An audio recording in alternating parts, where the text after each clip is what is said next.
because when I walked in, it was packed. And what do you think I saw? What do you think I saw? What did you see? Exactly what I thought I was going to see. What? 80 women sitting alone. No men in sight. None. I saw so many Black women try to solve a problem in dating by starting to host events in person, trying to create third spaces to facilitate dating like offline. And you know what would happen every single time? The men were not signing up. They would be selling tickets to speed dating, and they would always end up with men's tickets on sale. Always, because they weren't buying any. Just the other day, a big account that I follow for Black creatives did like this cute Cupid thing where they were like, hey, send us a profile about yourself and we would love to post it and like play matchmaker. Sounds like a cute idea, right? Not one single man sent their profile in. And mind you, this is an account that has well over 100,000 followers. It's just time to stop. It's time to stop. They have made it very loud and clear that they do not. And my spirit, while I was there, my spirit told me, no mas, por favor. I am not going to no more of these. Okay? That rhymed. Period. I'm not going to anymore, and here's why. So that singles event was cool because they actually had a mix and mingle session at the end where they put us in a very cool atmosphere for people to talk and meet with each other. Although there was like 3 men there and 300 women, I loved the fact that they did that. I thought that was really cool. But my thing is, you go to one single event, you go to them all. They got the same message, and I'm gonna tell y'all what they be saying so that you can know ahead of time. If you feel like you're called to go, go. If you feel like the Lord is telling you to go, go. If you've never been, go. If you want to mix and mingle with other single people, go. But let me tell you, this is going to be the singles conference starter pack. I'm going to tell you what you're going to get. Okay? I'm gonna get hate for this, but whatever. I approached a Black man this week at like a dating event, and he was not interested in me, and that by itself is like not a great story, right? I tried to shoot my shot, he was not interested, I moved on. But immediately after I walked away from this man, he went up to a group of 5 white women and he introduced himself to all of them. And then I kind of observed out of like the corner of my eye for the rest of the evening, this man was only going up and talking to different white women. Later that night, another very attractive Black man came in, the exact same thing, only talked to the white women that were in the room. There were maybe 6 or 7 Black women throughout, and I could tell. I would look over at the Black women occasionally, they would be looking, we would all be observing the same thing. We're all thinking the same thing, right? And as someone who has reviewed a bunch of different like dating events, I have seen this play out so many times where you walk into a room, the Black women are looking for other Black men, and the Black men are not looking for Black women. Unless the host of the event is like a Black person or a person of color. And as much as I say that I am going to start dating outside my race, my mind, whenever I walk into like... Okay, first, now that y'all saw that, I might need to hit up one of these dating events. If the ratio gonna be 3 men for every, 300 women? Bro, you know how many people I can add on my team? That'd be crazy. Second of all, the last video with this woman talking about Black men, a very attractive Black men, they want to be with the white women. I call cap. I'm not saying that he didn't go and talk to these white girls, but we all know Black men marry and date Black women more than any other group of people at like the highest clip. Like, it's not even comparable. But maybe it seems she was butthurt. She ain't get the dude that she wanted, and now she kind of like lashing out a little bit. Baby, come on. Come on, you gonna get the dude that you want. But I'm gonna tell y'all the main problem. I don't know y'all noticed the common denominator with all these women talking about this. Really was actually more women, but I had to crop some out because we get the point. I don't need to beat a dead horse. All of these women look like they like in their 30s, mid 30s, late 30s, maybe 40s. I'm assuming they all got kids. Baby, y'all had y'all turn already. Y'all already met the dude that y'all was supposed to be with. You already met him. You met him 10 years ago when you was in college. When you was going in a dorm and you was getting trains ran on you by 2 different guys at one time because you wanted to experiment and have that experience. You met him already. The guy that you were supposed to be with, he's somewhere being an engineer or doing something or managing a restaurant. He's doing something, probably with something else.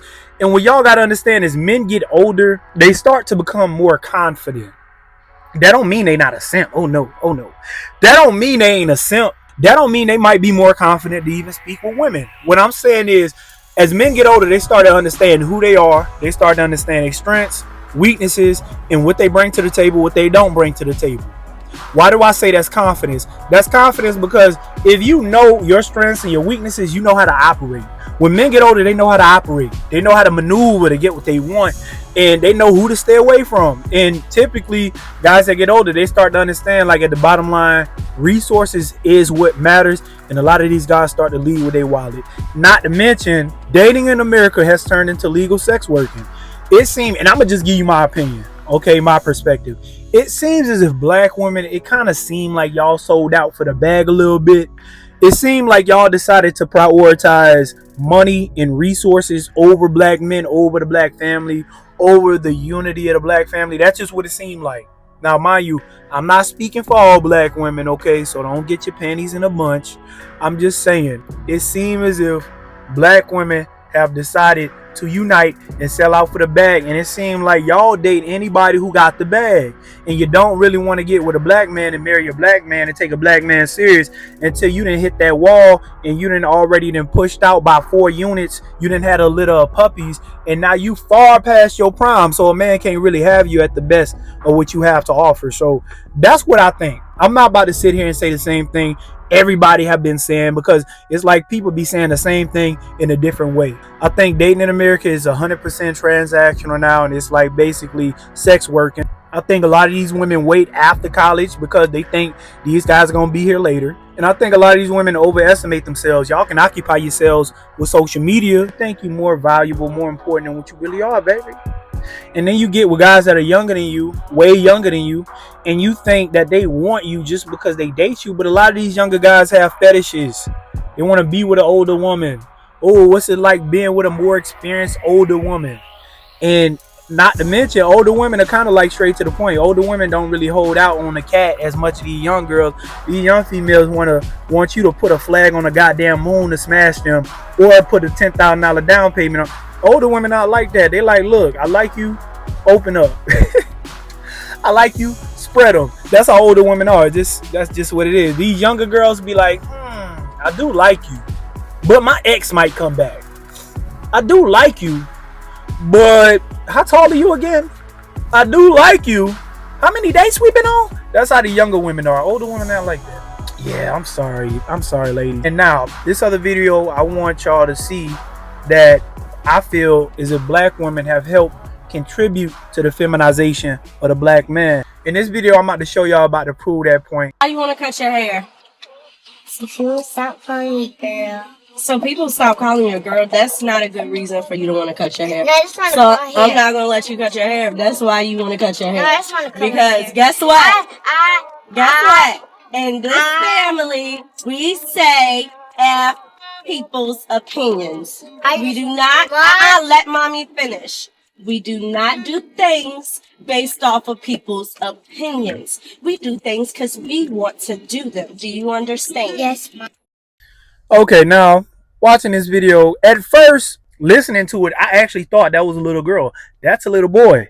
Now, what the mom said was valid. Yeah, you shouldn't be out here doing things based on people's opinion. But he's basically saying, like, look, I don't want to look like a girl. And he does. I thought little homie was a girl. I really legitimately thought this was a little girl. Why would you have your son walking around with the Pocahontas hair? That make no sense. He not Troy Polamalu. If that's something he want to do, let that be his decision when he gets older. You know, the shit was talking about if people opinion in this house, we don't care about people opinion, as she proceed to give her son her opinion and did not even let him speak. Which is funny. He like, yo, ma, I get it. I get it, ma. I get what you're trying to say. I don't want to look like Moana, okay? Cut this shit off me. I do not want to look like I got a date at 10 o'clock, and if he plays cards right, I give him a little treat. I don't want to look like that. I don't want to look like I'm cycling all over the place, man. Cut that boy hair. Let him look like a boy. That's what he want to look like. He understand it's natural to look like that. Why would you? I don't get why women be growing their son hair out like that anyway, man. Why y'all be growing y'all son hair out like this?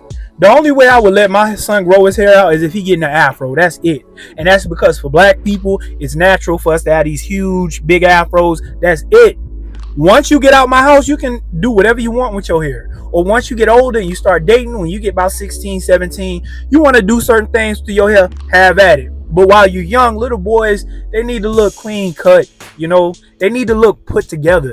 It's not about we don't want our children having long hair and stuff like that. It's about showing that your child has discipline and structure. When you have your hair groomed, when a child know how to groom themselves and all of that, when they know how to take care of themselves, then you let them do something like grow their hair out. Then that's when you let them do something like get dreads. But they got to know how to groom and take care of themselves first. Have them look as if they've come from a civil environment. You don't want them looking like Donnie from Wild Thornsberry, just out of here crazy, hair all over the place. No, you're going to look like a well put together, respectful young man. And then when you start getting older, you start dating women, then that's when you do that. But this is what I'm talking about. This is the feminization of the young black boys that these women help contribute with. To be real, when you dating a single mom, back to that speed dating shit, these women don't really give you full reign over children that's not yours. The way your ideologies and what you believe and what you want to do, if she don't believe in it, she gonna step right in. She basically gonna micromanage your parenting skills as a father, even though this is really not your kid. But who the hell want to do that? But it's a beautiful thing that she finally cut her son hair and stopped tormenting him and stopped making him walk around with that tangled Pocahontas haircut. I'm proud of you, young man. Stand up. It's going to be a couple times you're going to have to stand up to your own mom as a young boy, especially when you have no father in the house. But, you know, just stand on your square, man. And I hope this young man can make it through mom camp without going full flaming hot Cheeto mode. Y'all know what I mean? I just value my respect of anything. Yeah, period. So you ain't go to Dubai, let a nigga shit on you for $100K?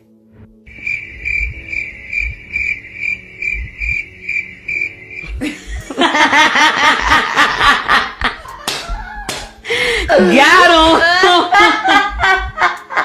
Hold on. Wait. Well, that was extremely dusty. This is what I was talking about when I said that we got black women out here really putting the bag over everything. You really gonna let somebody urinate on you and take a dump on you?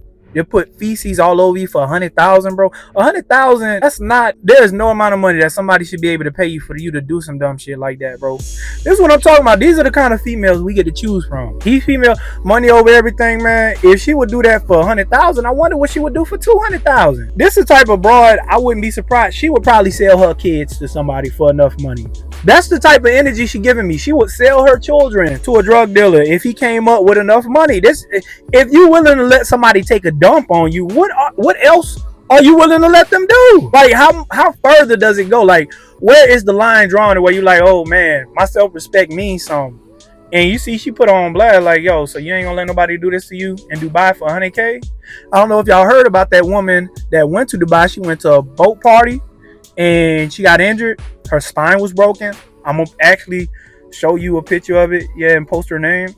Her spine got broken. Her limbs were broken. She was missing for 10 days and she couldn't talk. Thank God she alive. But that's the type of shit, that's how dangerous it is for you to just be so invested in money. That's the kind of danger you put your life in. You put your life in a lot of danger doing dumb shit like that, man.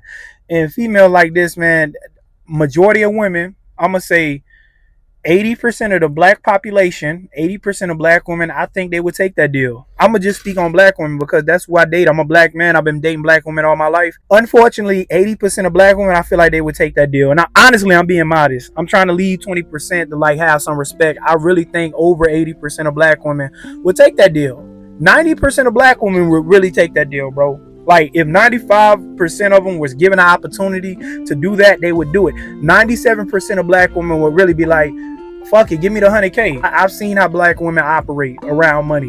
And when 98% of them have the opportunity to sell a whole people out just so they can get some bread, they're willing to do it. I gotta call a spade a spade. I done been black 100% of my life, and I've dated black women 99% of the time. And I'm telling you, 99.5% of them will really take that deal. I'm just saying. Man, these people, well, what the fuck you gonna do with 100K anyway? Like, you just get it in your hand, 100K, and you go home. What the fuck you gonna do with that? How the fuck can you sleep like that? How can you sleep like that? Like, going to sleep knowing somebody took a dump on you for $100,000, bro. I wouldn't even be able to fucking sleep. Even for nothing. Even if I'm not getting nothing out of it, bro. I would rather lose my life over my respect than have to sleep with fucking demons and corn and dunk juice on my back. I'm just saying. But anyways, man, make sure y'all like, comment, share, subscribe. Y'all leave y'all opinions. I got more videos coming, and we out.